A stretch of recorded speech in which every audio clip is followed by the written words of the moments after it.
I actually left in the loading screen this time. Yeah, I got overzealous editing things, since I had to replace the ending of the Pious Scene movie due to issues that have been now corrected. But there's absolutely nothing to do in the house aside from go over here.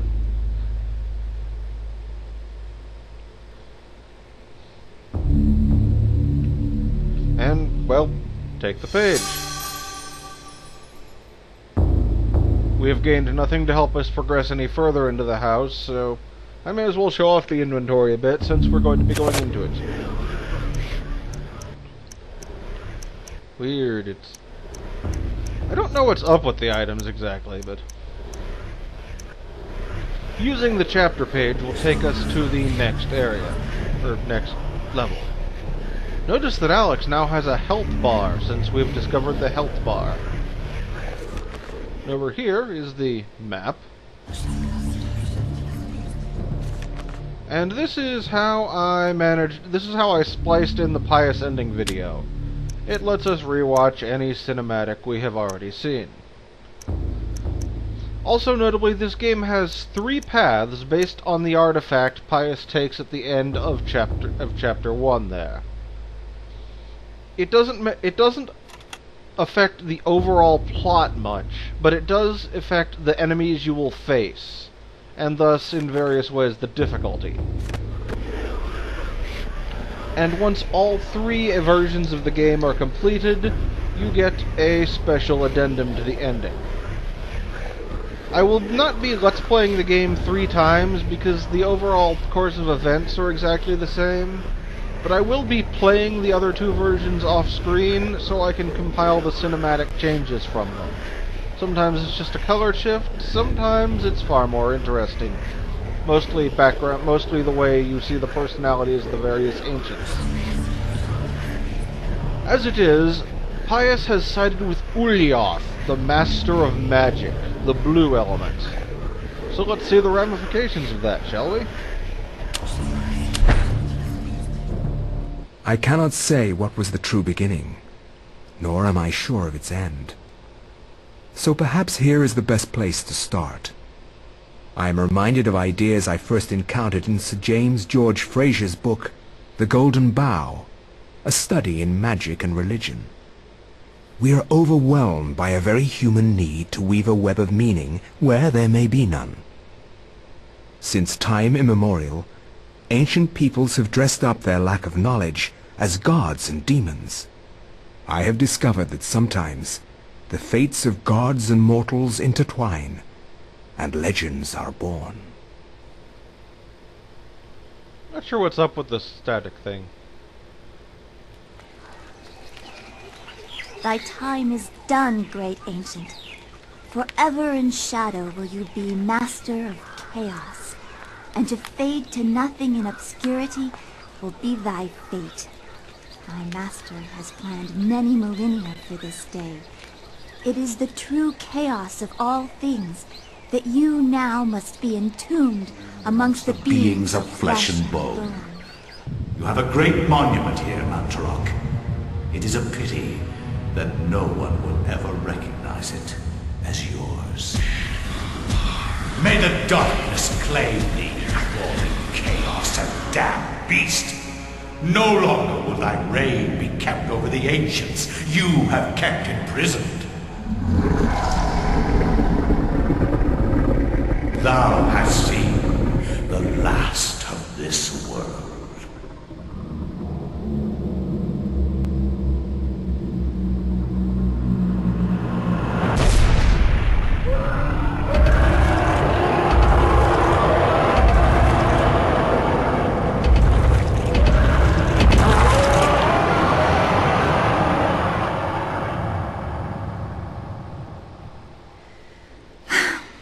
Not even these mythical fables can keep me amused.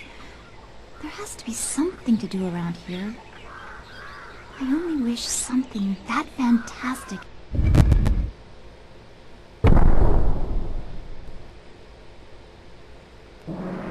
Is that audio desync that bad suddenly?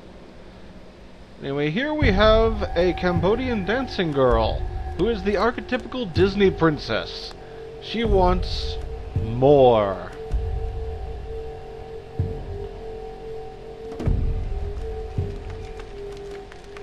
And here the game gives us more information on the alignment thing, that there is dominance among them.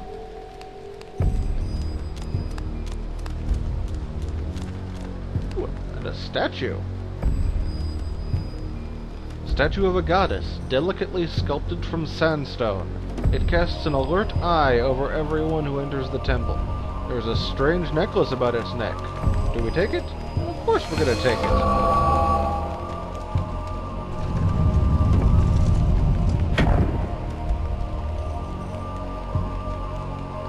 And the game also gives us our first spell. As it were. It's an item that can be used for a spell.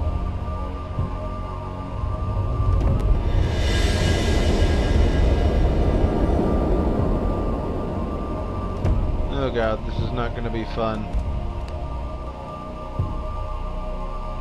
Engraved on the floor is a striking design featuring the sun sinking below the edge of the world.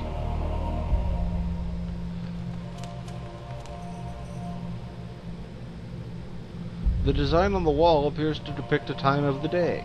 Perhaps the candles do, too. What I mean by not being fun is I've had monitor resolution issues, so everything is probably as dark as it was actually intended to be. Oh good, it's not too dark to see the partial plate.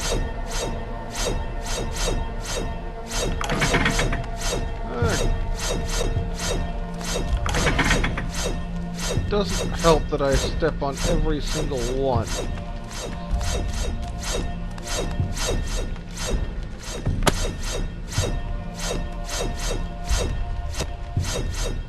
You see, there's no traps if you don't actually step on the pressure plates.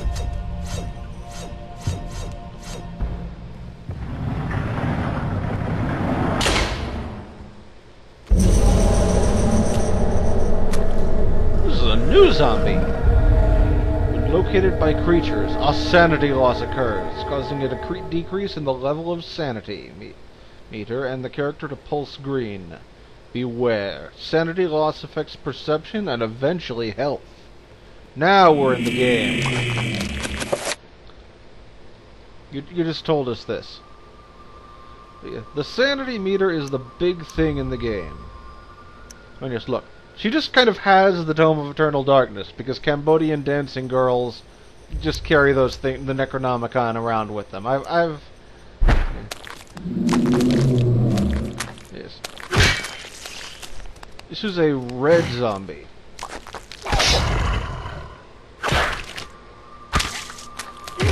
Just using what we have learned, we can cripple him.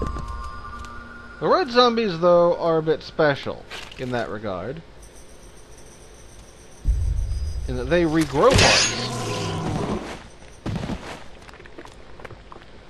And this is where finishing moves come in. It's very satisfying, gratifying to finish things off. It restores your sanity some.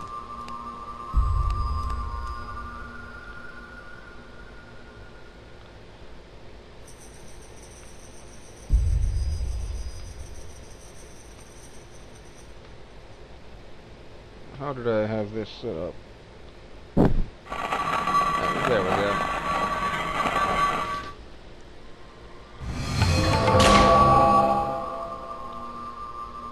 Yes, clearly there's some other puzzle afoot here. Logically, of course, it's in the opposite chamber. Is it this way out, or...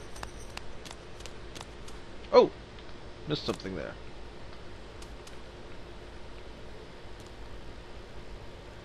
Bronze necklace, eh? Looks a lot like the one we have.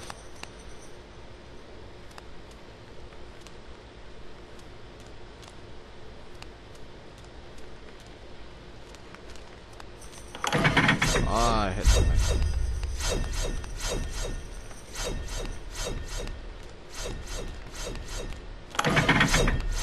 There's really no reason to off the road.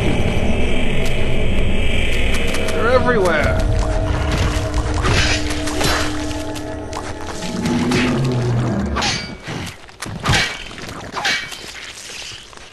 These are normal zombies. They won't regrow their heads. This room is like playing Doom 3. Jeez.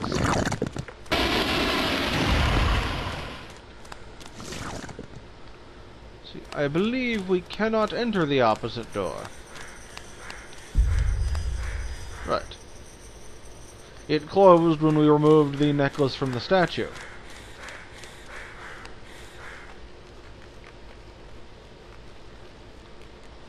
However, we've now got this bright.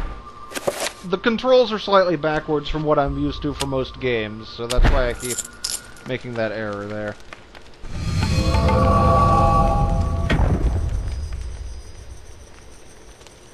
And now, with the bronze necklace placed, deeper into the ruins, or equidistant into the ruins, or...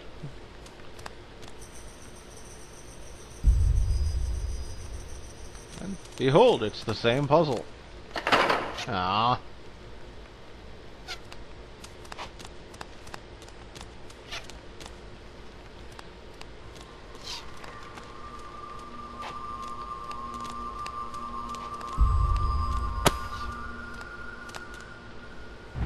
Just I can't say I'm not getting creeped out by the darkness. And now a green zombie. Or is this a blue one? I'll know in a moment. Ah yes, it's a green zombie. They're weak, but they don't suffer the effects of lost body parts. They are constructs of madness.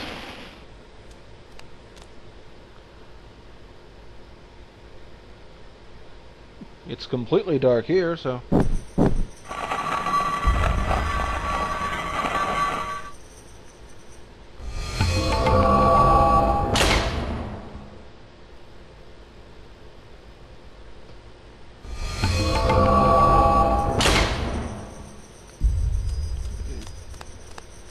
Was this way? It's dark. This is what we have a map for. Now we are in the right corridor. Well, not the right corridor, but the corridor we want to be in.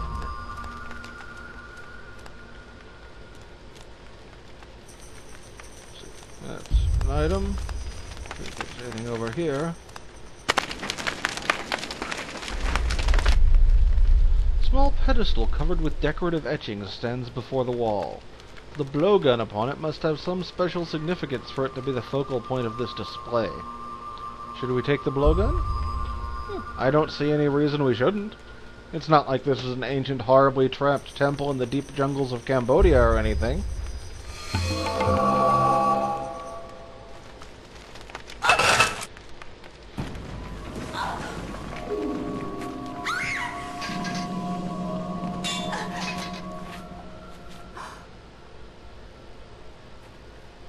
Secret passage in the temple.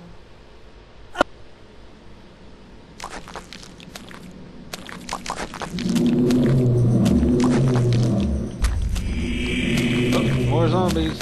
And they're attacking that man.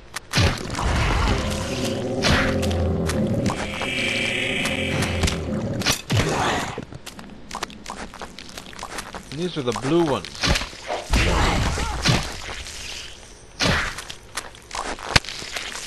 Blowgun is not a terribly good weapon, but it does poison things. Uh-oh. This is what blue zombies do.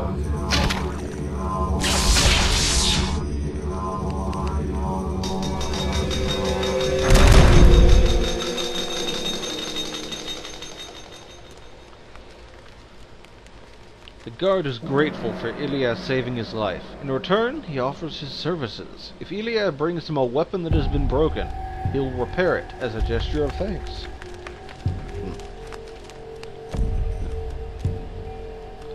Look, it's our weapon. And it's been broken.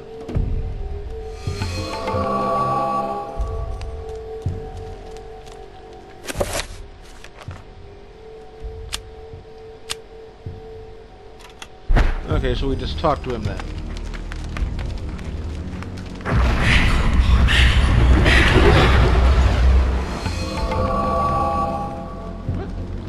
Thank you again, good sir.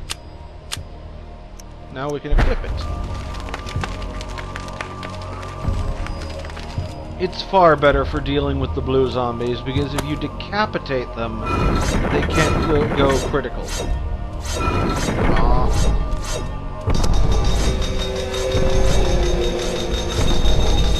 Also notice how the screen seems to be shifting slightly. That's because Ilya is not quite all there anymore. Her sanity's a bit low, and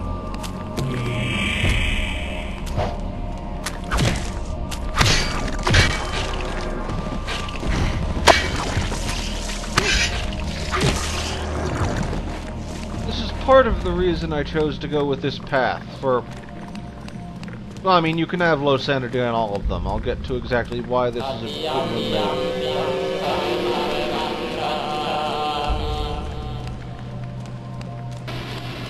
Is that a new thing? I've never heard that. I guess she doesn't care to look at the oh, there we go. This mural depicts a skeletal demon befriending the ancient Khmer people by denouncing one of their fertility gods.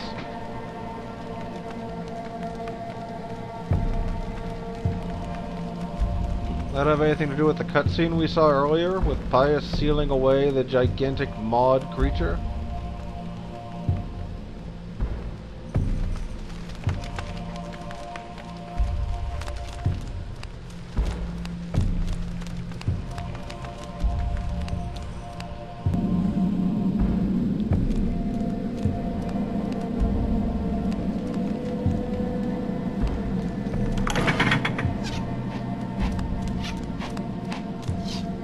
This is an inevitable trap. You can't avoid it.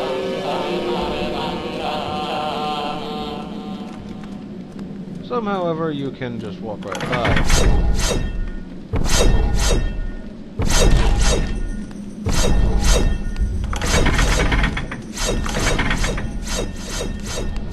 Run, Ilya, run! My dear Alex, I will always be at your side. There are times when insanity takes hold, and nothing seems right. During those times, I will help you. Fear not, for I will keep the darkness away.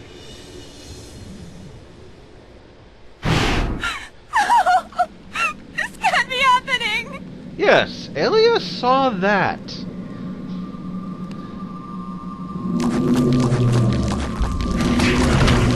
Oh, and here we have infighting. No, no. I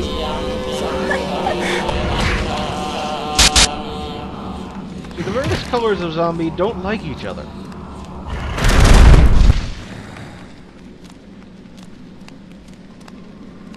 Oh, and she got hit really hard there.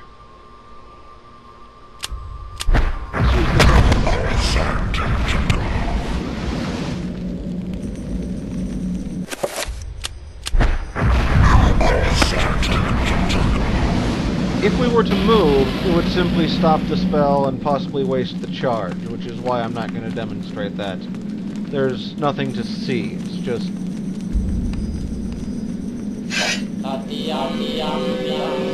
nothing happens.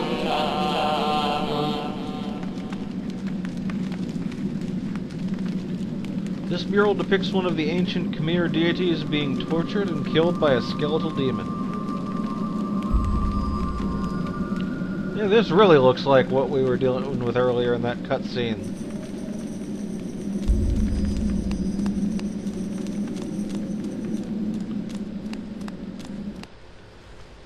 Oh no, wait, that was...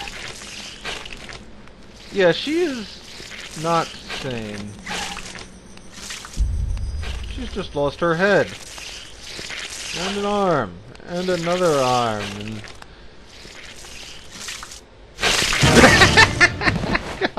This is why you run around with low sanity. This can't be happening! Stuff like that.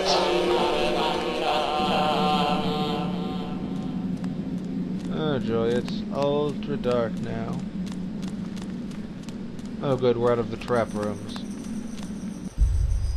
And where are we?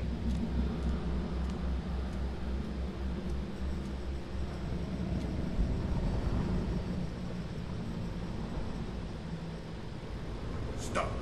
Don't go near it.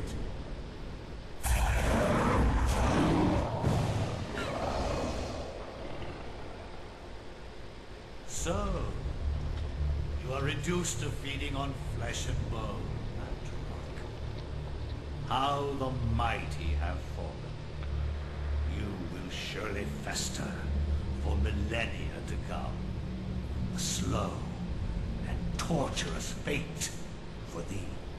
You had best leave, young fool, or you will find yourself as food for the dead god.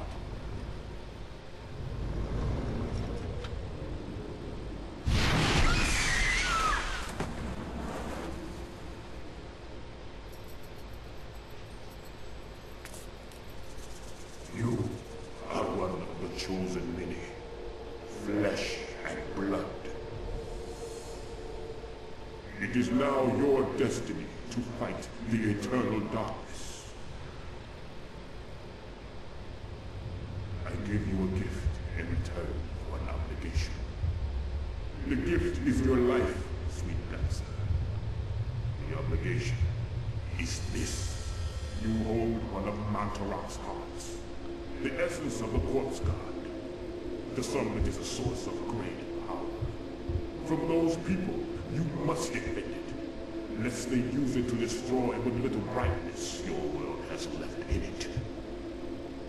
Guard it well.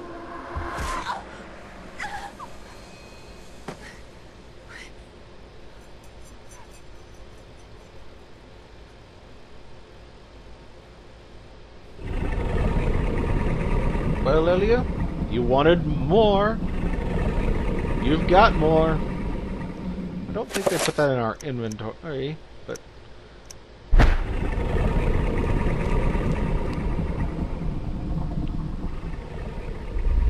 Metal staff held by the arms of the statue. See if we can't look at Mantarok here. For that's what this is. Mantarok, the corpse god.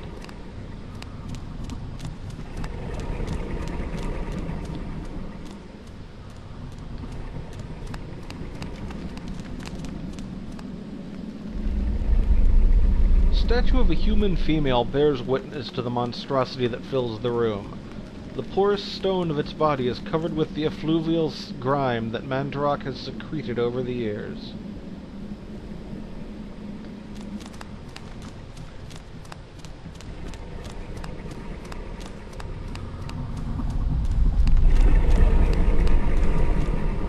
A door of formidable size seals the vault. A stylized design resembling the creature that dwells within the room is carved into the stone.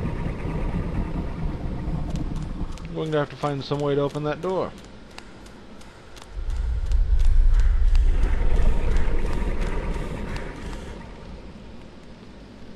And it's the same statue, but this one on the opposite side of the view. Poor Ilia's worn out from all this running. Just walk around further, Ilia.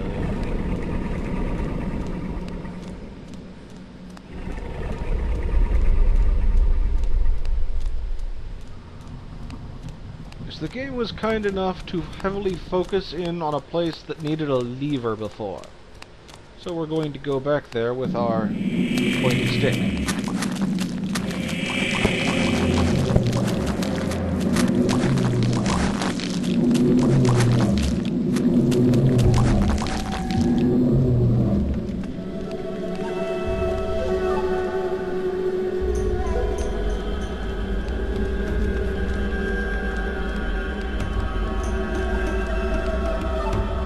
Slowing down a bit. Okay.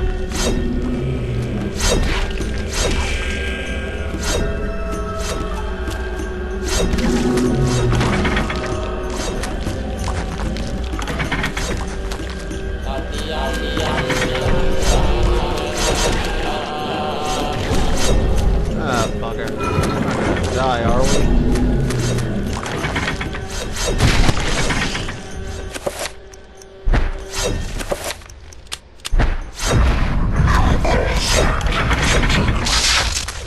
too...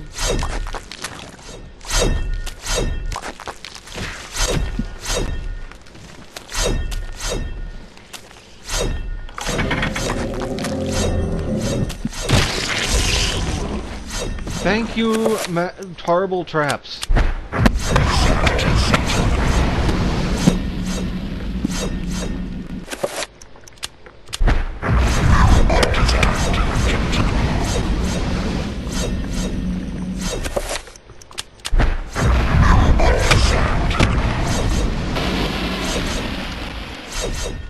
Oh, okay, it was because she was that low on health.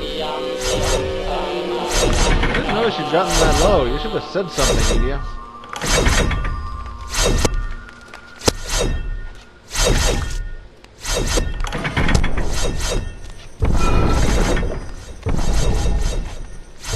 was starting to worry that game had glitched up or something.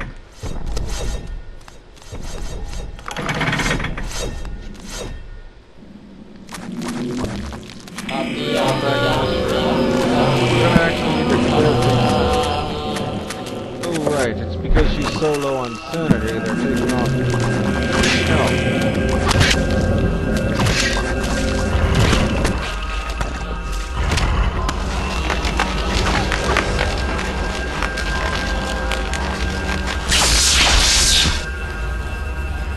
They're going critical.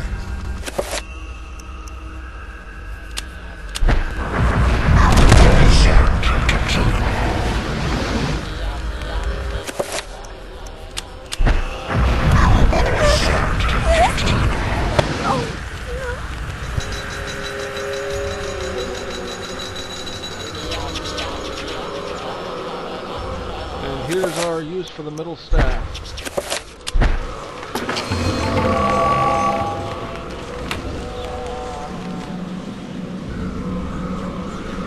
And it opens our mystery door. Can we take the staff again? No.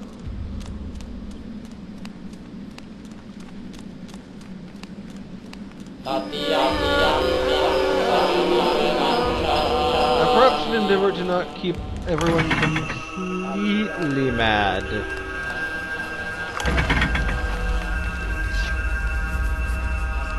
At least the traps work to my advantage as well as my detriment.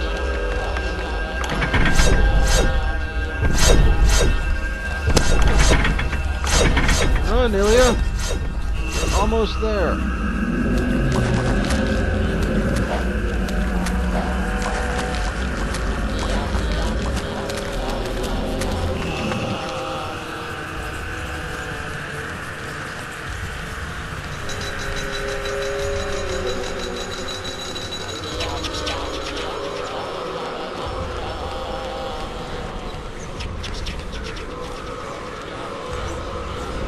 And we've worn her out again. She's not used to this life. Oh, we can look around now. Flesh and muscle and eyes everywhere. At least he hasn't tried to eat us.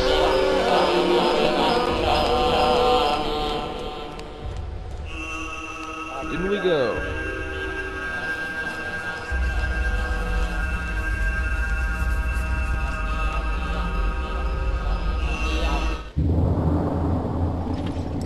Fool! You should have run. Instead you will die. Where is the essence of Mantarok?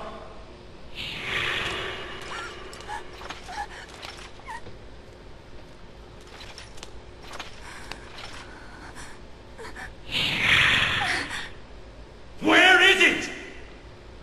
I will not ask again, child.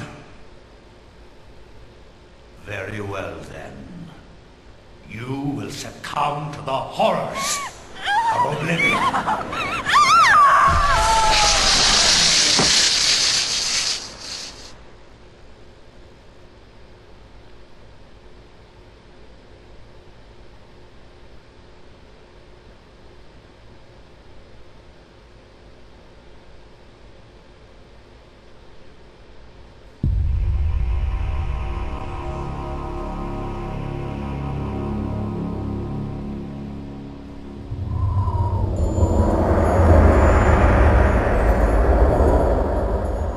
Pius is not a nice whatever he is now. I've heard lich, but I suppose that's as good a term as any for him. And so Elia's chapter comes to an end. But apparently Pius didn't notice what she had hidden inside her. Maybe that was the plan all along. I guess we'll find out in the future on Let's Play Eternal Darkness. Don't go crazy now.